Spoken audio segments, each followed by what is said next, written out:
Good morning, PAX. Welcome. Thank you all so much for coming out to join us this morning, for coming out to hear me tell my story. This is a crazy, surreal experience. I'm excited, humbled by the invitation. So for those of you who haven't watched one of these talks before, I did a bunch of research, watched the last 10 years or so online to help prepare. The theme is Storytime. It's a developer talking about their own personal journey, their story in the game industry, and that's what I'm going to be doing. Maybe some lessons learned along the way. If you're hoping to learn about the next WoW patch, sorry, this is not going to be that kind of talk. So it's been a crazy month. August 2018, as we stand here at the end of it, 2.5 weeks ago, we just released this little game called Battle for Azeroth. It's been amazing seeing millions of people around the world jump in and just dig into exploring this labor of love of the entire World of Warcraft team over the last 2+ years. But when PAX reached out to me with the invitation to come give this talk, it was, on the one hand, the worst conceivable timing, since kind of had a game to release. On the other hand, actually, really fitting timing, because I've been reflecting on my own journey and how the events that led me to this point. Because actually 10 years ago, on this very day, I was starting at Blizzard Entertainment. My first week at Blizzard, my first week on the World of Warcraft team. I had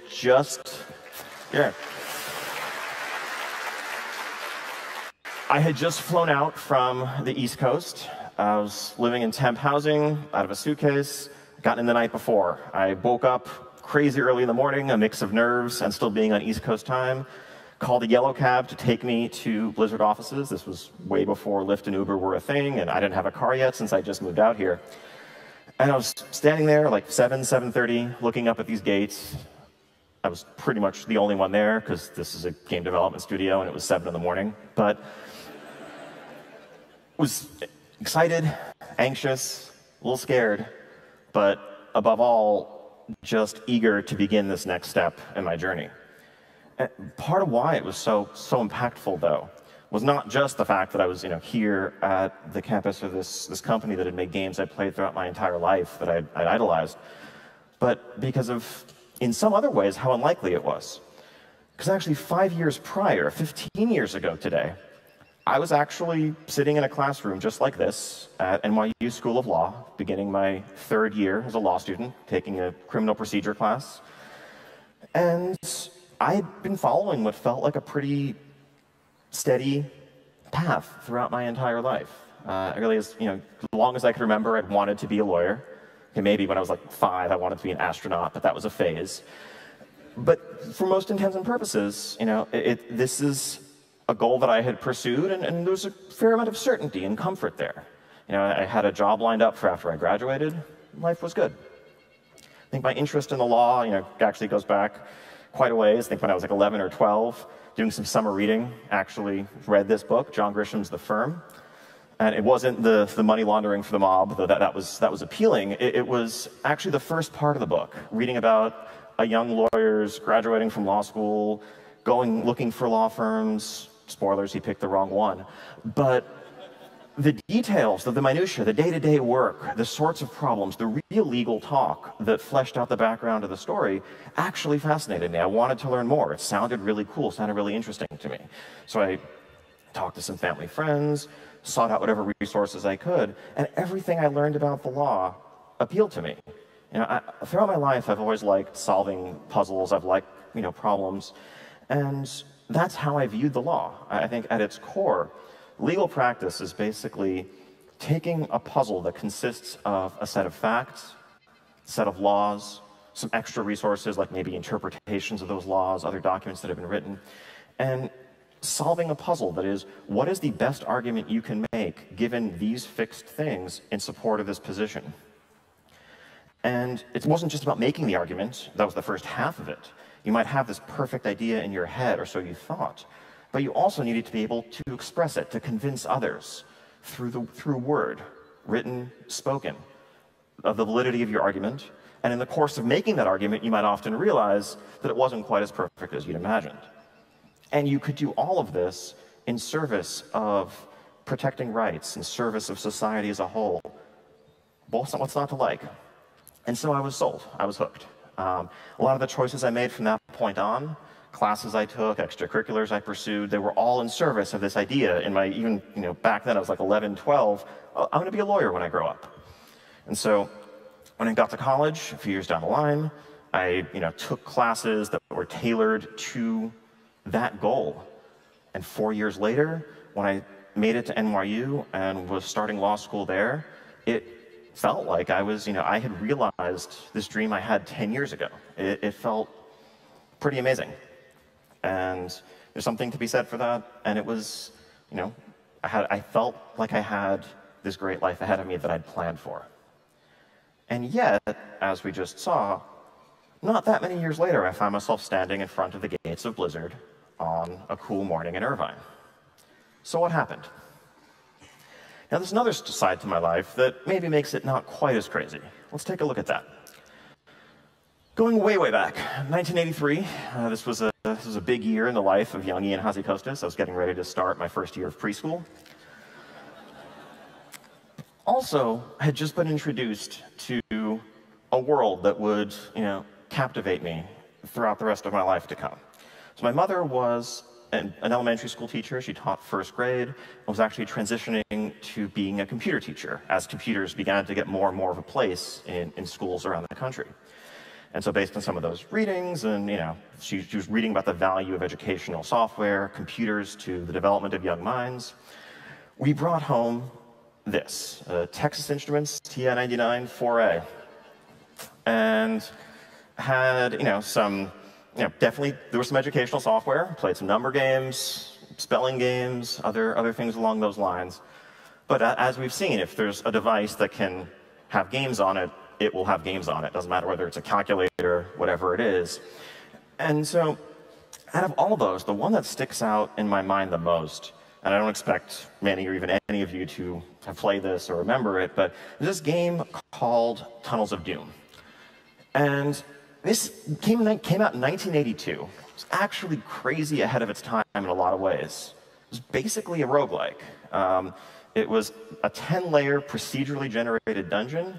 You'd make a party of adventurers at the start, and your goal was to make it to the lowest level of the dungeon where you could rescue a king who was trapped there.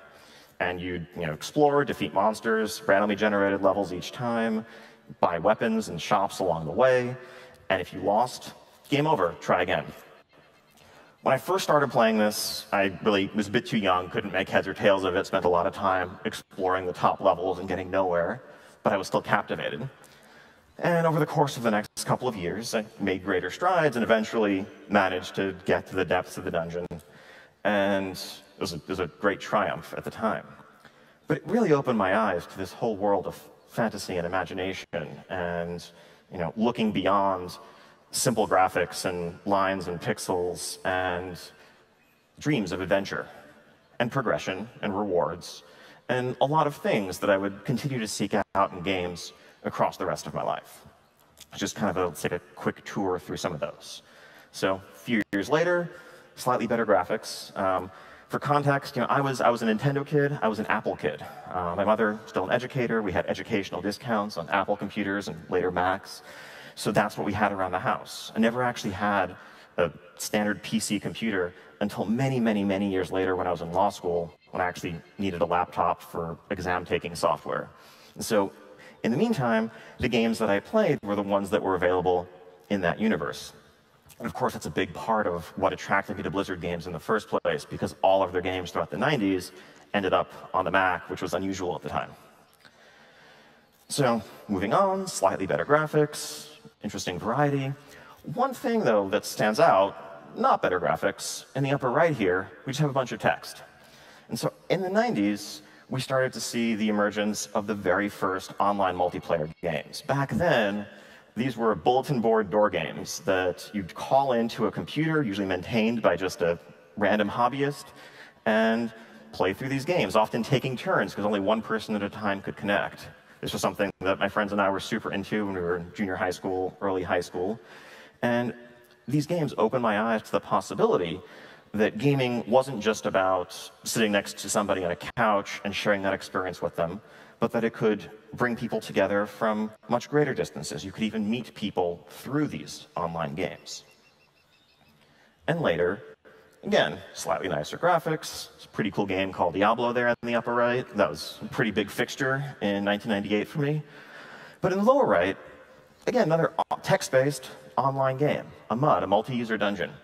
And these are really the progenitors of the MMORPG in a lot of ways. You can think of them as MMORPGs. They weren't massive, but there were hundreds of people, maybe, participating in these worlds. There were persistent environments with drama and buffs and nerfs and balance, and a lot of the things that came to define the MMO genre thereafter. I spent quite a bit of time playing a couple of them, and actually, at some point when I was taking some college programming classes, a few online friends and I tried to start our own, and we spent a few months puzzling through the idea of coming up with our own classes and spells and building our own world. And it was enthralling. And so the sum of all this is that from the earliest age, from when I was 4 onwards, I had been immersing myself in a wide variety of these games, often with progression elements, often with online components, and training myself in a way that wasn't even conscious at the time, but because of the stuff I mentioned earlier with how I like to approach things as puzzles and problems to be untangled and unraveled, I was just naturally thinking about what worked, what didn't, what I liked, what I didn't, what frustrated me. I got to see how buffs or nerfs played out in some of these online environments and learn lessons from that. I was doing what was actually, in a sense, building a skill set. A slight digression. You'll often hear game developers, game designers talk about someone, whether it's praising a colleague or evaluating an interview candidate. They'll talk about someone's design instincts. Someone has good instincts or someone has questionable instincts. And instinct is a funny word because it makes it sound like you sprang fully formed from the womb, destined to make games. Like it's, a baby bird in its nest. But that's not what instinct means in this case. Instinct is more a reflection of something that we as humans are just naturally adept at, which is consolidating vast amounts of information and experience into finding patterns and then using that to guide our intuition, to guide what you can think of as instinct. Consider chess, for example. A novice chess player might look at a board and evaluate every possible move one at a time, thinking through, like, if I do this, and then she does that, and then I could do this. Oh, wait, never mind, that's bad. Let me go down a different direction. A master who has spent thousands of hours and looked at hundreds of thousands of positions might just have an intuitive sense looking at a board within a matter of a second or two of this is a strong position or this is a weak position, or might even see a winning move. And that's effectively the pattern recognition. That is the consolidation of vast amounts of experience, and that's something that guides designers, guides people in almost any creative area, where you can't possibly evaluate every possibility. You have to have something to guide you to pick one or the other. Anyway, that's effectively what I've been doing. That's effectively how I've been training myself in the course of just living my life and having fun. And there's a couple of books I'd recommend if you're interested in learning more about sort of the formation of those thought processes or the factors that lead people to success and much, much more. I mean, there's many, many talks worth of information contained in these books, but they're both great reads. Now, I just want to take a second to make it clear. As I was assembling these slides, it occurred to me, I didn't want to paint a misleading picture. My life wasn't just, okay, I played a bunch of video games for 20 years, and that was what prepared me to be a game developer, to be a game designer down the line. And I think there's a lot more to it than that. There's a lot more to me than that. It's a random example. So if you've looked at my name, it may not come as a huge surprise that I have some Greek heritage. My father was born in Greece. And when I was growing up, the bedtime stories that he would read me were actually Greek myths. Those were my fairy tales. It was Perseus and Medusa, Theseus and the Minotaur, Heracles and his labors trying to atone to the gods. Those were the stories that captivated me, that transported me.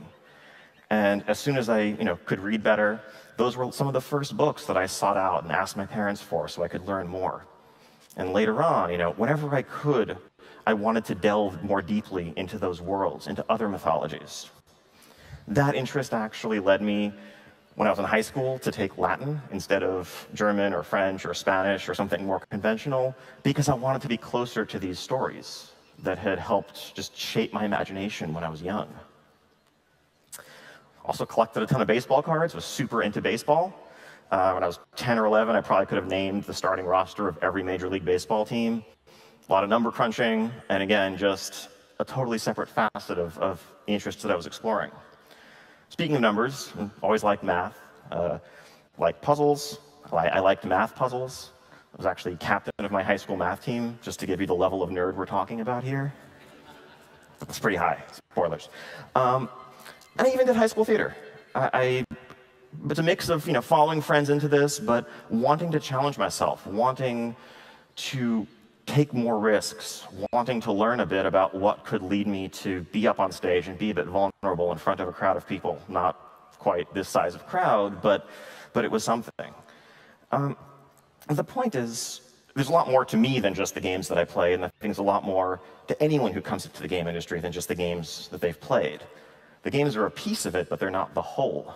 I think with any art form, and that's what games are, there's mastery and knowledge of the craft, but there's also the perspective that you bring to it. And I think one of the cool things about the game industry is that really only very recently were there formal programs that you could take to prepare you for game development.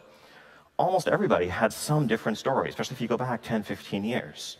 They started out with some different plan in life, a different set of interests that led them there. And so whether it's someone who has a fascination with history that informs their world building, or someone who is an outdoorsman who is hiking and camping, and those pictures, those images seared on their mind, or it makes them, or guides their environment art. I think everyone brings something, some new perspective, and that's what actually expands the medium, as well as just enabling it. Anyway, slight digression. Let's get back to our story. So, 2004, I graduated from law school. I moved down to Washington, D.C. for my very first real job as an adult.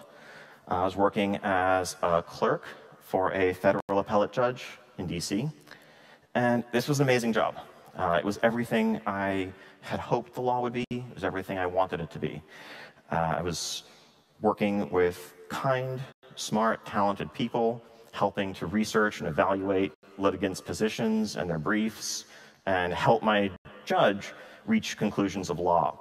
And these were important things that I would see in newspaper headlines once they were decided. And so I was doing interesting, fascinating work, and I was making a difference in the world. Life was still good. Things were good. Now, after I got settled, about 3 months after that, there's this game that came out. And so I've been a huge Blizzard fan all my life. I played Warcraft 2 on dial-up with friends in high school and was steeped in this world. But I'll be honest, I hadn't actually paid a ton of attention to the details of World of Warcraft. I had just graduated from law school, taken the bar exam, relocated my whole life, was moving. And so while I knew about World of Warcraft, I hadn't played the beta. I didn't really know all the details. But I had, at this point, I had some free time. I had settled into a new routine, was looking for a new game to play. This seemed like the perfect time. And so for a while, I was just going to, my plan was to just hop on a random server and go from there. But I decided to reach out to a friend of mine named Owen, who I'd played some online games with in the past, just to ask, hey, are you going to play World of Warcraft? If so, any recommendation on what server I should pick? And he said, yes, I'm definitely playing. I'm playing with this big internet forum guild. You should come join us. We're going Horde. And so I said, sure, why not? I did. Fateful decision that would shape the next 14 years of my life, made just really on the spur of the moment. And so World of Warcraft came out late November 2004, and I think it was Thanksgiving break, and I had winter recess coming up for the court, so I actually had a fair bit of free time, and I really jumped in and started exploring and immersing myself in this world. And going in relatively blind actually made it even more magical. I think it more so than if I'd played the beta or had been reading about it religiously for the prior months. Because every adventure, every place I went was a new discovery. And it was the best game I'd ever played. There's no question about it. And really became a fixture for me going forward. Now, I was just one person in this giant guild with hundreds of people. Again, it was just internet forums guild, not like a tight-knit group of friends, just anybody who wanted to join, anybody who wanted to play together, who was a member of this community. But as some time passed, early 2005, I was max level, and the group started making their first explorations into the game's first big raid zone, this place called Molten Core, a 40-player dungeon.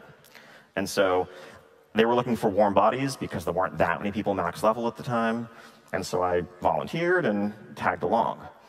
Now, back then, the game's user interface was very, very simple. And even though this was a 40-player group, the UI by default only actually let you see the other 4 players in your 5-player party. And I had the misfortune of being placed in a group that didn't have a healer, which meant that no one could actually see that I was injured, let alone target me to heal me, which meant that I spent like 90% of the raid dead. But it was super fun, and it was, you know, I was seeing this thing that only a few thousand people in the world had seen at this point, and we failed repeatedly and got nowhere. But it was awesome. World of Warcraft in 2005, ladies and gentlemen. We went back, reassembled the group, maybe with a little bit more ambition this time, a bit more of a plan. But things were still rough. You know, we made it a bit further in, but for those of you who played and who remember Molten Core, there were these mobs called Ancient Corehounds that would respawn very frequently. And as we slowly were slogging our way through the place, very commonly one of them would respawn right on top of our group, kill us, and it's like, all right, back to the entrance and more stuff to re-clear. It was very slow going. Now, for whatever reason, I happened to have one of these on my desk. Not this exact thing, but something that looked a whole lot like it. I have no really good explanation. I think I basically used it as a little like fidget clicker thing before fidget spinners and cubes and stuff existed. But I happened to notice that there was a pattern to what the Corehounds were doing, that they would respawn every 15 to 18 minutes or so. And so I started timing them. I actually used the physical stopwatch. When we killed one, I would start the timer, and actually started calling out. I spoke up for one of the first times on our voice comms, this was Ventrilo at the time, and said, hey, you know, this is when it's safe to move up, we should wait, respawn soon. And before I knew it, after about 20, 30 minutes of this, I was basically de facto leading the raid, because I was telling the group when it was safe to move, when it wasn't, where to stand, and when. And it turns out, a lot of the time, in order to lead effectively, you just need to step up and do it. There's hard work that is desired, and as soon as you can perform a valuable function, people will listen. And that basically went from being the anonymous member of the raid group dying repeatedly in a group with no healer to the group's raid leader over the course of a week or two. And so as we adventured further into Molten Core, we eventually, over the course of weeks to come, defeated Ragnaros, defeated Onyxia. We were a full-fledged raiding guild. We were, you know, we could take pride in the fact that, especially back then, there were only a few thousand people who had seen what we had seen, who had done what we had done. Felt amazing.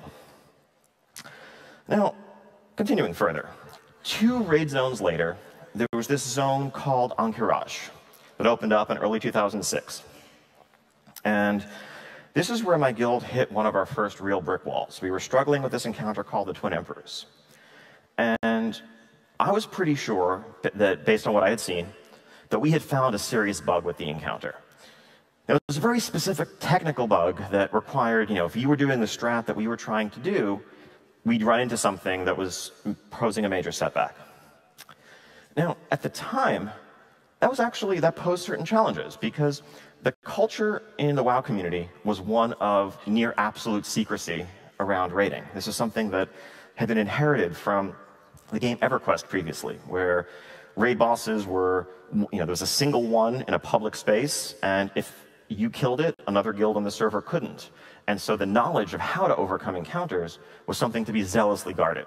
And even though World of Warcraft encounters were instanced, the community had kind of carried that set of guidelines, those set of rules forward. And so I couldn't just go post on the forums, hey, this is what we're seeing, this is how we're doing the encounter, and this is the bug we're running into. So I was kind of at a loss. But I remembered, speaking of EverQuest, that one of the lead developers on World of Warcraft had actually been a well-known EverQuest raider in the past. And so I actually went to an old EverQuest guild forum, where I knew he had posted long, long ago, made an account there, and sent him a private message saying, hi, sorry to bother you, I think I have a bug. And I explained, and sent my message, and thought nothing further of it. A couple days later, he got back to me. He thanked me for reporting the bug, appreciated it, said in the future, if you want to reach out to me, you have to go to this forum, here's my email address. And so I began corresponding with this guy, sending him feedback, reporting bugs here and there where I could. The name he went by on those forums was Tiggle, or as you know him today, Papa Jeff.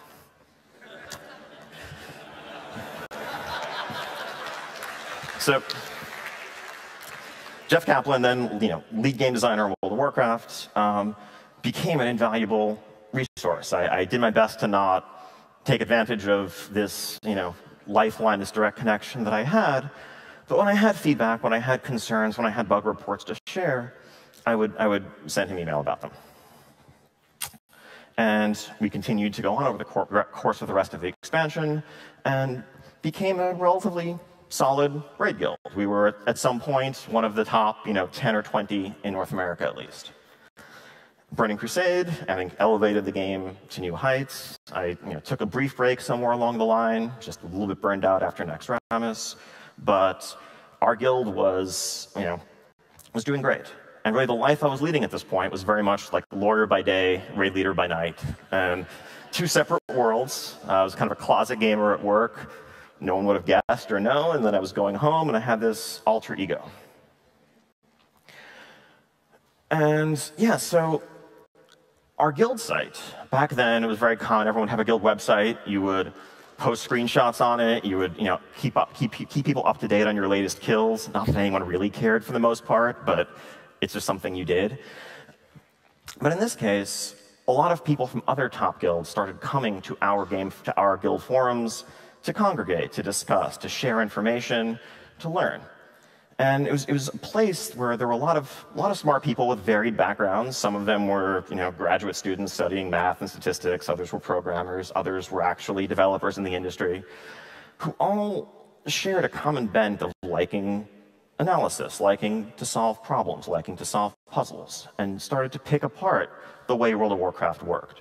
I think it's a stretch to claim this is where theory crafting on the internet started, but I think it's definitely a part of that story. And so it was awesome seeing our humble guild website become a nexus of discussion and analysis as people tried to, for the first time, definitively answer, well, when you're playing this class, is it better to use this rotation or that rotation? Not just what feels better or what you think is better, but what is provably better. And this also, I think, opened my eyes to the level of depth and analysis that was possible in some of these games, as well as expanding the community of awesome folks today I'm in contact with and gain contact with. I think there was somebody who was a member of the forums back then who was actually starting to apply to law school, who knew I was a lawyer, who reached out to message me to ask for advice on applying to law schools, who's now actually completely separately himself a developer at Blizzard. And it's a small world. It's a small world, and the internet makes it a smaller one, and it's amazing. Speaking of which, later that year, I went to my very first Blizzcon. The first Blizzcon had been held in 2005, but I wasn't nearly, didn't know enough about the game back then to even consider going. But by this point, it was something I knew I had to go to. And this was the first time meeting many of my guildmates face-to-face who also made the trip out or who lived in California. It was also a chance for me to meet Jeff, who I'd been corresponding with, and also to grab lunch with him and a couple of other folks like Alex Afrasiabi, who's now our creative director, or Scott Mercer, who was then lead encounter designer, that I'd been sending feedback to as well, and reaching out to and kind of corresponding with, but as a player to developer. And I think to this day, I have people occasionally reach out and send me messages, whether it's on Twitter or Facebook or elsewhere. And I do my best to try to respond to as many as I can, because I remember how much it meant to me as a player to feel like I had this connection with the developer of the game that really was this massive central part of my life. And anything I can do to help share a bit of that feeling, to help pay a bit of that back, I want to do. So now, let's pull back a second to the other half of my life. So after my one-year clerkship ended, unfortunately, it was only a one-year gig. I would have kept doing that job forever if they'd let me, but it was a time-limited thing, and then I probably wouldn't be here. I went on to work at a law firm doing sort of large-scale commercial litigation. I had a pretty significant amount of student debt to pay off coming out of law school, and so going to a firm like this was the best way to do it. And I was still working alongside a lot of smart, kind people, doing a lot of fascinating work, but also an increasing amount that wasn't quite as enthralling. And I think part of what modern litigation involves is this wonderful process called discovery, where when you need to settle a dispute, you ask the other side, whether the other side is another civil party or whether it's the government, and vice versa. You ask, hey, can you give me all of the documents in your possession that relate to X? And they do. And maybe 30, 40 years ago, it was like, here's 2 boxes of stuff. Nowadays, it's, here are 3.7 gigabytes of text files from our entire Exchange server and every email that might be potentially responsive. And guess who gets to go through and process a lot of those things? Lawyers. And so there was less of the puzzle solving, the problem solving that I loved, and a bit more like fishing through boxes to find the right puzzle pieces to even begin solving. And so I was starting to look for something a bit different. I was applying for other legal jobs at the time, and reached out in passing to my friend Owen, the same guy who'd recommended the Guild way back in 2004, to see, just to kind of complain, honestly. Applying for jobs kind of sucks, like sending out letters, resumes, the general stress of it. And around this time, he actually confided in me a secret. He had actually just gotten a job at Blizzard. He had been a programmer previously and kind of changed gears, largely inspired by his heavy passion for World of Warcraft. And he was having a blast. I think he loved it. He had no regrets whatsoever. But that opened a little door in my mind. It got me for the very first time thinking, like, wait, is that something I could do? And I quickly decided, no, of course not. That's stupid. I'm a lawyer. I spent the last 10 years of my life preparing for this, training for this, going to school. What do I know about game design anyway? That's dumb. But a few more months passed. And I had found a couple of other jobs, other legal jobs. Nothing that was super exciting to me, though. And that itch still remained. So I reached back out to Owen, and I said, hey, does Blizzard have any design openings? Is there anything, might there be any possibility there? And graciously, he agreed to act as a referral if I wanted to apply. And I wrote what I can say is probably one of the most ill-advised cover letters, in which I said, literally, I don't know that I want this job. And I did this because I was actually, it was true. I was like, in my mind, I'm still a lawyer, but man, I'm so curious to learn more here. And I was really worried that my friend would be sticking his neck out, acting as a reference for me, and then I might just get cold feet and back out of the whole process partway through. But I applied, and then the next thing that happened was Blizzard sent me a design test. It was a lengthy series of questions ranging from design 3 new abilities for this class for the next expansion, to how would you modify this encounter to be suitable for a different raid size. A bunch of stuff that I never really thought about before in those terms, but it was awesome. I spent the whole weekend just writing thousands of words in response to these questions, and I knew even if I didn't go any further in the process, it was worth it just for that alone. It was actually genuinely a super fun experience. But they actually invited me out for an interview. And so I flew out to California and found myself on the Blizzard campus, getting ready for a day of face-to-face discussions with this development team that I'd watched from afar, that I'd idolized. And again, kind of like doing the test, it was the most amazing experience. As a closet gamer who'd been living this kind of double life previously, actually sitting down in a professional setting with the trappings of a job interview and debating class design for 30 minutes was surreal, but it was awesome. I had an amazing time. It was this whirlwind, fantastical journey. And I got back on a plane, flew back to DC, and went back to work the next day. Thought nothing further of it. A month passed, and Blizzard reached back out to me and said, we want to offer you a job. And suddenly this all became super real. Because it actually hadn't totally been up until that point, in all honesty, right? It was still like, yeah, I'm a lawyer, this is a life that I'm living, but I've had this amazing little side journey, and this was just fantastic.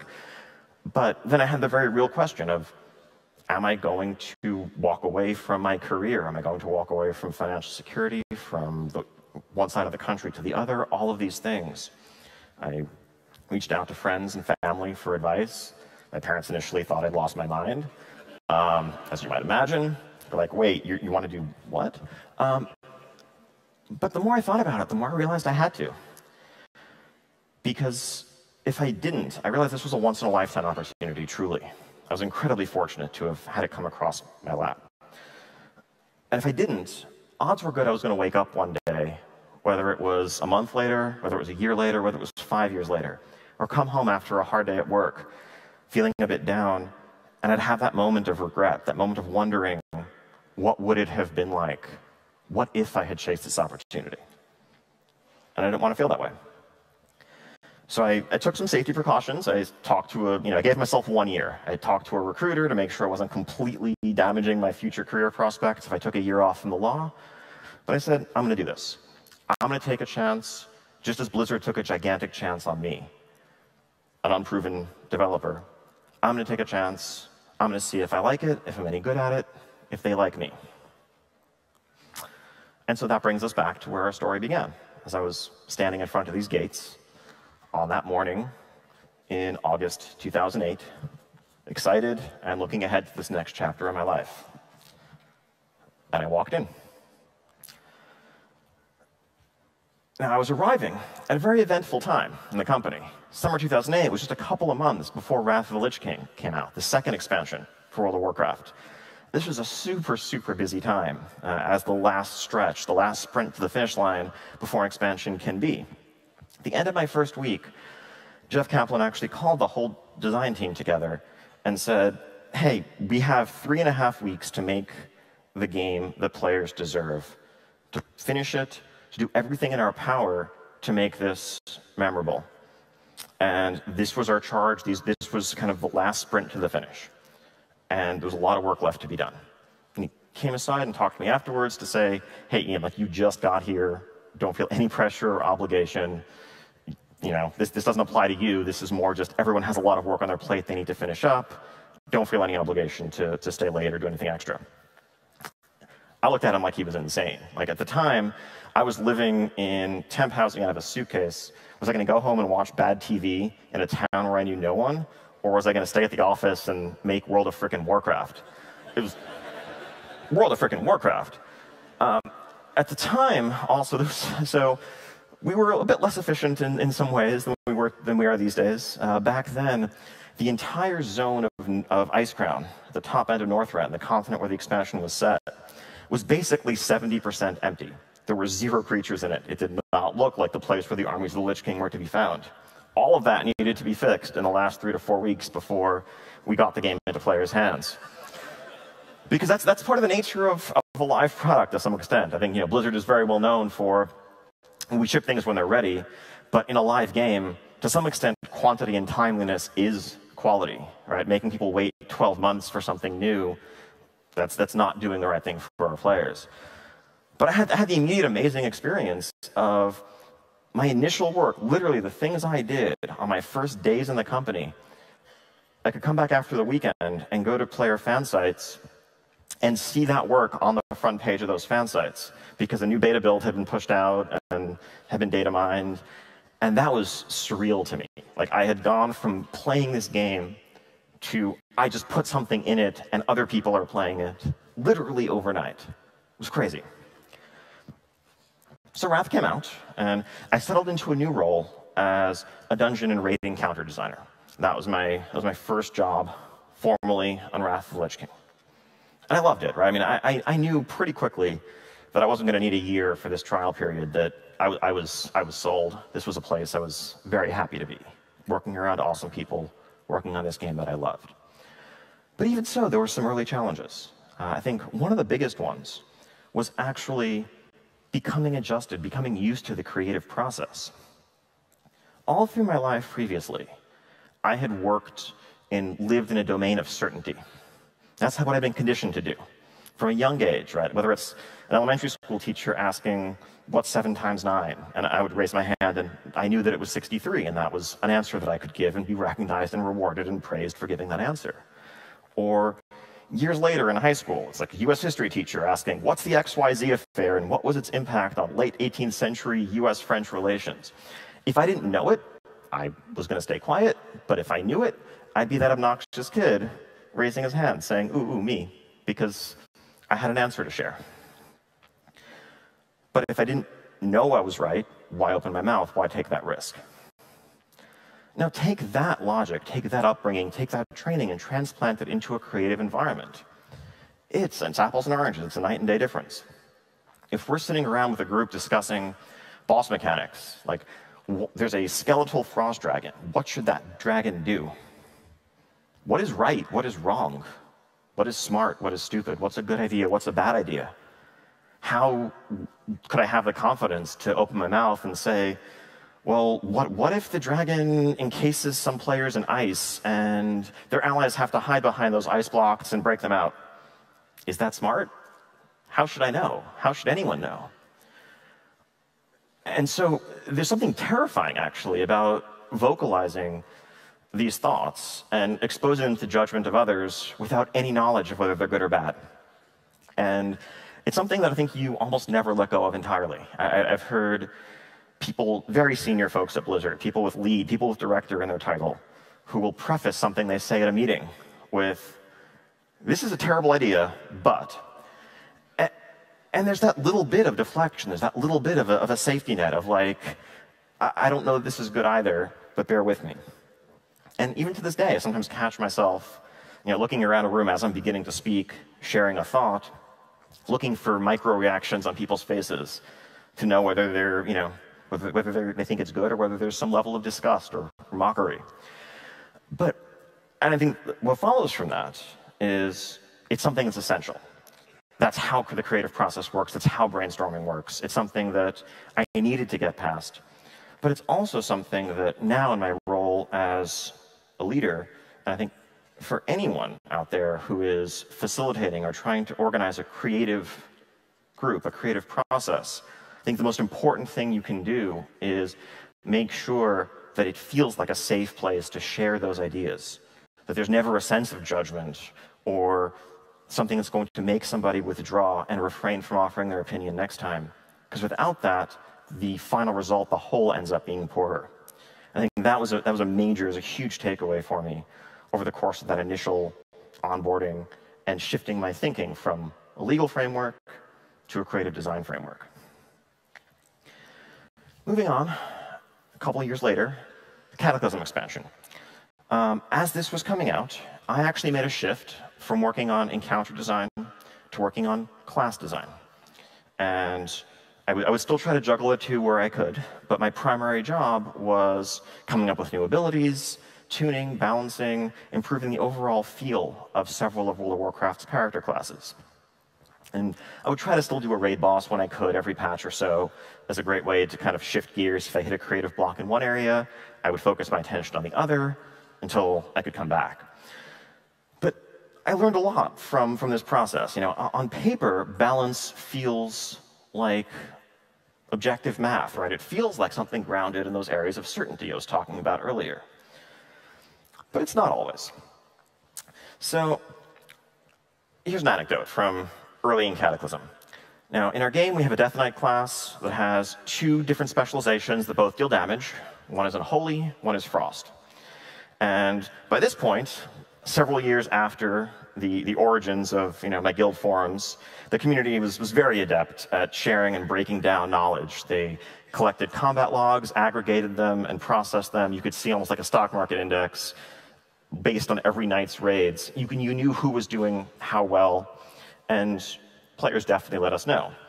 So in this world, there was a sense that Frost was lagging a bit behind Unholy in most situations.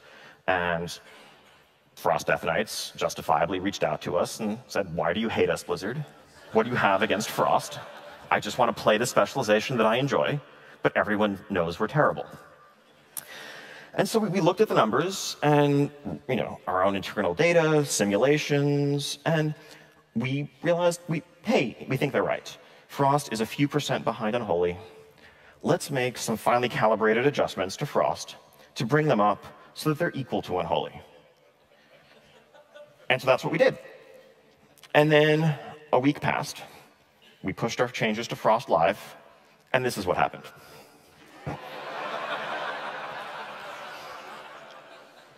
Because it turns out MMOs are simpler or more complicated than just an abstract set of numbers. There are people behind these characters. And human psychology is a fascinating thing.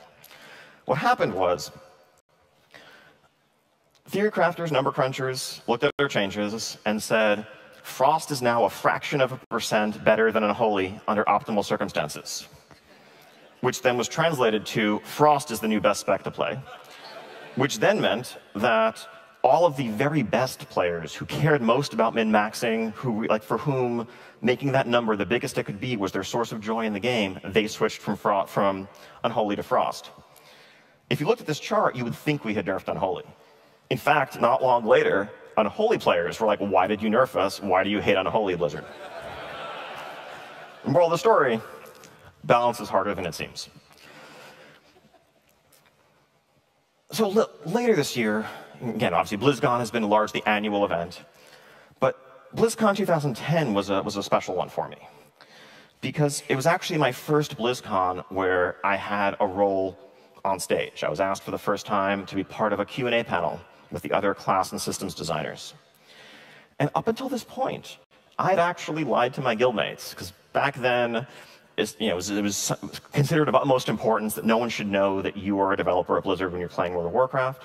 I told my guildmates that I was working at a law firm in LA. I had to tell them I'd switched coasts because my time zone had changed. But even at BlizzCon 2008, 2009, I had hung out with them. I just kind of still did it like a player would. Because on some level, this reflected the fact that I was still living a double life in a sense. Yes, I was going to work and I was making bosses in World of Warcraft and I was adjusting classes and doing those sorts of things. But I hadn't fully embraced what my life was. I hadn't fully embraced my identity as a Blizzard game developer yet. When Wrath of the Lich King came out, Blizzard hosted a local signing event in the Orange County area for people to come bring their collector's editions and get them signed by the development team. I didn't go to that. I stayed home and played the game at the stroke of midnight because I was still a WoW player more than I was a WoW developer. I didn't think of myself as deserving to be there signing that box. I had just worked on the game for a few weeks, not the years these people had. That wasn't really where I felt comfortable. This BlizzCon changed that. I think I had to break the news to my guildmates the night before at dinner. Hey, by the way, you might see me on stage tomorrow. Sorry for all the deception over the years. But really, moving forward from that point on, it was truly real. The last vestiges of the old life I had still clung to, I had left behind. So, moving on, another couple of years to Mists of Pandaria, our 4th expansion.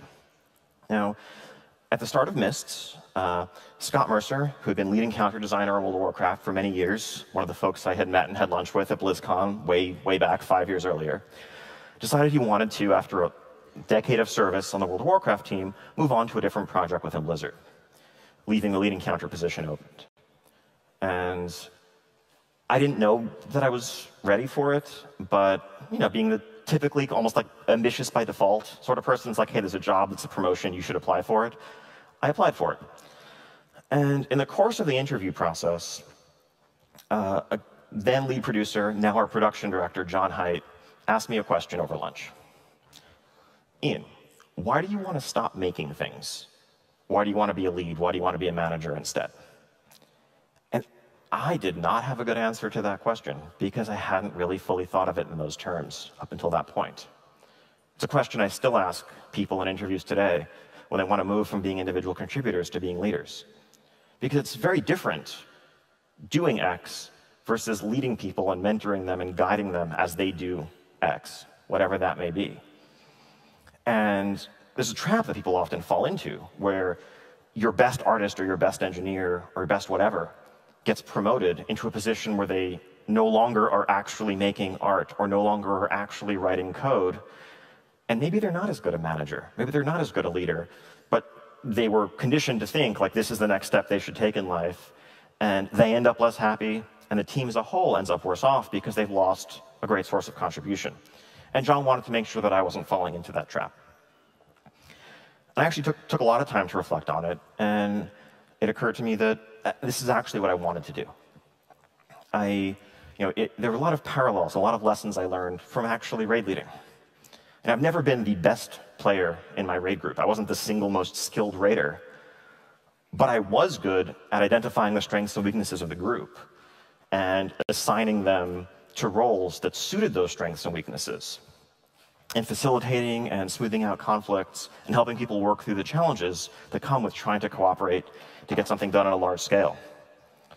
And that's what I threw myself into at work from that point forward. I think when I first moved into the role, I actually had a meeting with the encounter design team who had been my peers just days earlier. And one of the first things I said to them was, please, I don't want you to forget this. I'm not suddenly magically a better designer or smarter or have better ideas than I did yesterday just because I have the word lead in my title right now. Don't think of me that way. Just think of me as a resource who can help you, who can, if you have problems that I can help you with, I can help you solve, let me know. And I think this began a transition and a shift into thinking more as a leader, more as a manager, and less as a doer, less as an implementer. And yeah, so this was one of the first giant raid zones we set out to tackle, Throne of Thunder. I think one of the big goals for us over the course of the Pandaria expansion was to do more, to do it faster, to keep our level of quality with the same team size that we'd had in Cataclysm. And over the course of this expansion, we made literally twice as many raid bosses as we had in Cataclysm, in my opinion, without sacrificing quality. And I think that has set a standard and set a benchmark that World of Warcraft has tried to carry forward since then, in terms of how ambitious we are, how large our raids are, what we try to accomplish with them. Now, moving into Warlords of Draenor, another opportunity opened up, and I shifted from being a lead encounter designer to a lead game designer. And I think this kind of reconciled my early background in doing some systems work and doing some creative encounter work. And it was, for me, a best of both worlds. I'd always been interested in all sides of the game, and this let me actually, explore all of them simultaneously. But as I moved into this role, I started to notice something. That the way that I related to people, the way that other people related to me, was changing as my responsibility shifted, as my title changed over the years. And the process that I'd followed for getting ideas into the game wasn't actually playing out the way it had once done.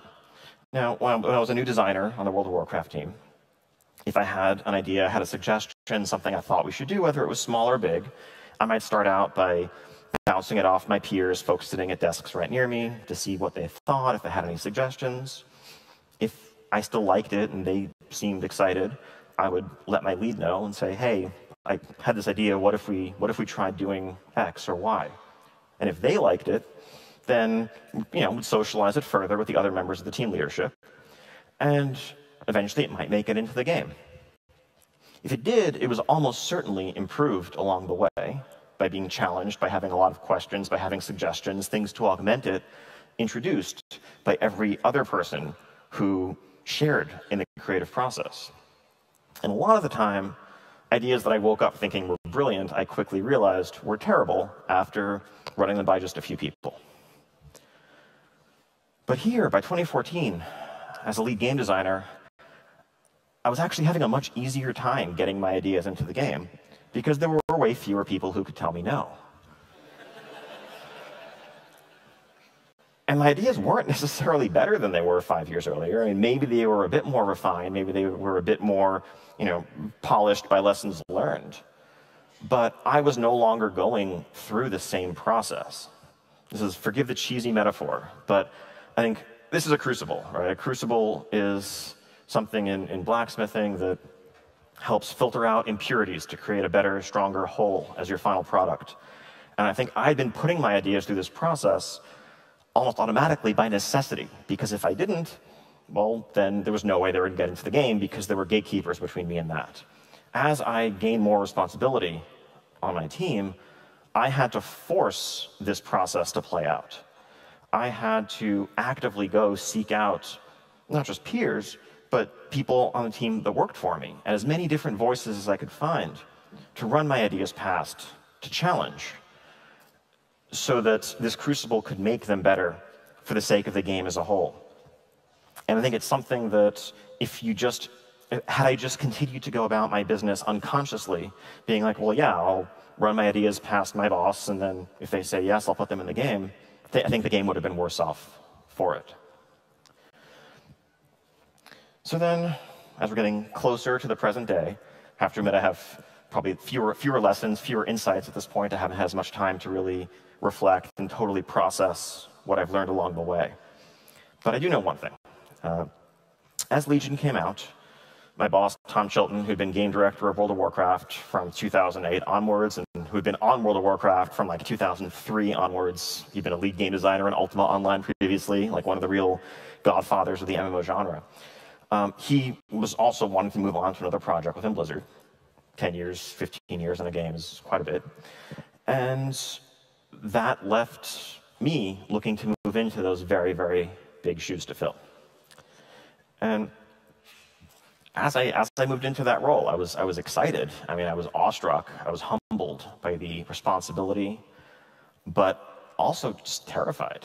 And I think this was an extension of something that I had felt throughout my career, and that I still carry with me to this day. I think the convenient shorthand for it, imposter syndrome. The idea that other people, other people are looking to you, and theoretically, you're supposed to be a beacon of judgment and responsibility and guidance.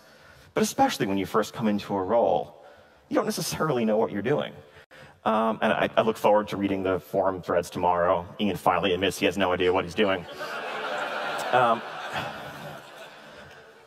But whether it was me first coming into creative brainstorming meetings and feeling entirely uncomfortable, or unsure how to bear the mantle of leadership, or unsure how to bear the responsibilities of guiding a team of 300 brilliant developers to create a game that millions of players are expecting and waiting for, it's something that I think is natural. So I think first off, if this is something that you feel in any area of your life, know that you're not alone. Know that I think it's a healthy, natural part of this process. Moving into a new role, of course you're not an expert at the role. Like, I was comparing myself to somebody who had done it for almost a decade. And I'm comparing myself on my first day in the job to his 8th year in the job.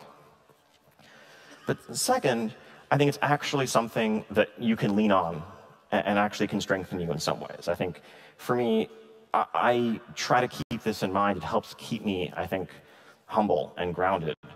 That crucible of ideas I talked about a couple slides earlier. If I wake up one day and I think, oh no, yeah, I'm the greatest game director. I was born to do this. Maybe I'm not running all of my ideas past as many people as I possibly can. And ultimately, trust in the process that got you to the place where you are, whether it's the leaders who promoted you directly, whether it's a test that you passed, some screening that you made it through.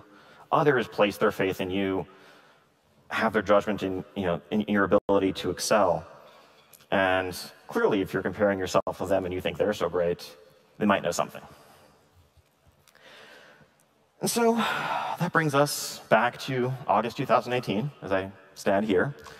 I am super excited to join all of you in exploring PAX this weekend. If you see me out and about at the convention anywhere, please don't hesitate to come up and say hi. I'm always happy to chat. And after, I can't wait to get back to Irvine and to continue building the next chapter of this journey for myself, for my team, for millions of players around the world. Thank you. Welcome to PAX 2018.